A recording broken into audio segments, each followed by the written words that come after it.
I have a question for you. Do you think your Scope 3 emissions reporting is accurate? And then I also have 5 reasons for why it probably isn't. And if you've made some of these mistakes before, don't worry, because you're definitely not alone.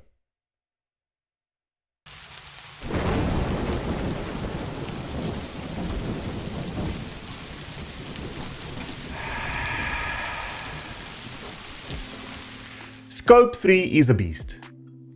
And let's be honest for a minute. It's messy, it's complicated, and most ESG teams are just trying to get through it without losing their minds. Or their budgets, eh? But I want to talk about the granulars, the mistakes that we all make. Mistakes that even the best of sustainability teams make when it comes to tracking and reporting of Scope 3 emissions. And if you've made some of them, that's okay, you're in good company. And I'm going to give you some practical ways on how to help resolve some of these.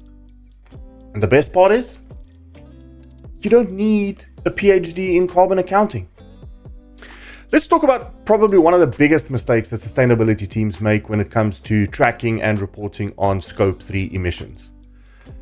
Oversimplifying the supply chain. Now, many sustainability teams rely on spend-based estimates using industry averages. And then they stop. Now, using these averages are great if you're just getting started and you don't have real accurate data to work with, but you must remember that not all suppliers are created equal. 2 suppliers providing the same material can have 2 completely different sets of emission footprints. Now, if you don't have supplier-specific data, well, you're basically just guessing in fancy Excel spreadsheets. Great for estimating, but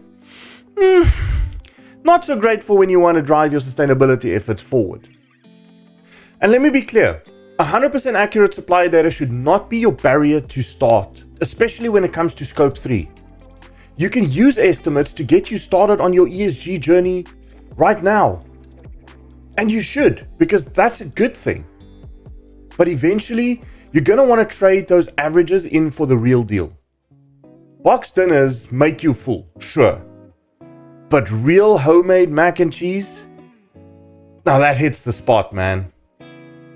And yes, I hear all of you going, yes, JJ, but getting access to real-time, accurate data in a timely manner is the biggest challenge of Scope 3 and I get it. Listen, start by identifying your high-impact suppliers and engage with them for primary data, even if it's just a small pilot group. It's like when I ask you guys to comment on these videos and you really don't want to comment, then I'll say something like, leave your last emoji, leave your favorite emoji. It helps with the engagement. Wow, shameless plug for comments. It's kind of the same thing. Pick your favorite supplier, pick your last supplier, and start engaging with them for real life. For real life. And real accurate data. It'll help with the Scope 3. Post-COVID, remote work and hybrid setups basically changed everything. But many sustainability teams still use old commuting models. Or they just skip them entirely. And this basically includes business travel also. Are you tracking flights, train rides, hotel stays? Or are you just looking at your finance system's one line that's over there and then just call it a day? Well, you don't have to. Did you know that you get emissions calculators for hotel stays, for example, for all across the world? Yeah. Though these are likely estimates. Go back and see mistake number 1. But you should also be able to just contact the hotel and ask them for real accurate emissions data.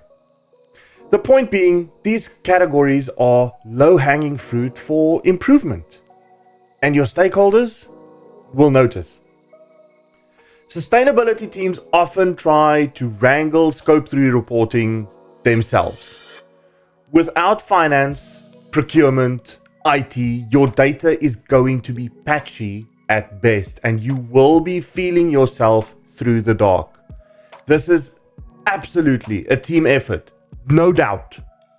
You need procurement to engage with suppliers, finance to validate spend data, IT to extract what it is that you need.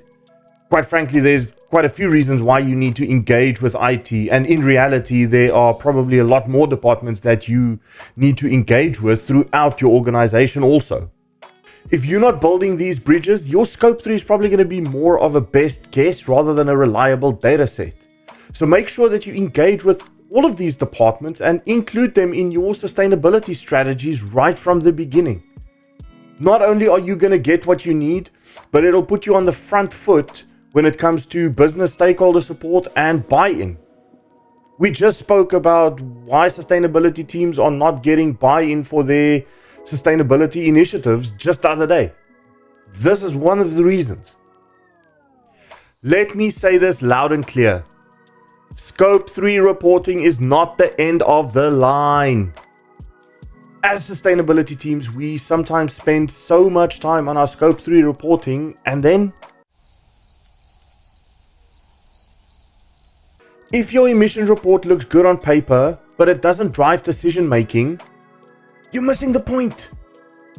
Use your Scope 3 insights to drive procurement changes, product design improvements, supplier onboarding criteria. Otherwise, you're just checking a box.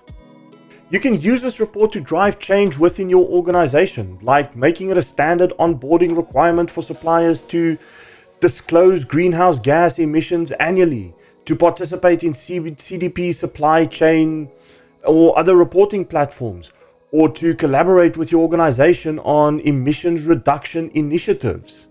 The point being, take what you've learned from your Scope 3 report and use it to your advantage to drive your business forward. Updating Scope 3 once a year worked maybe 5 years ago. Today, supply chains evolve monthly. If you're relying on once a year updates, your emissions profile is outdated the moment that you publish it. What you want to do is aim for quarterly updates, or at the very least, whenever a major procurement change happens. There are plenty of things to do when it comes to Scope 3. You have to perform supplier check-ins and validate their data. You need to make enhancements and policy changes. You have to do internal reviews, and then you have to do your scenario planning and wrap all of this stuff up before the end of the year.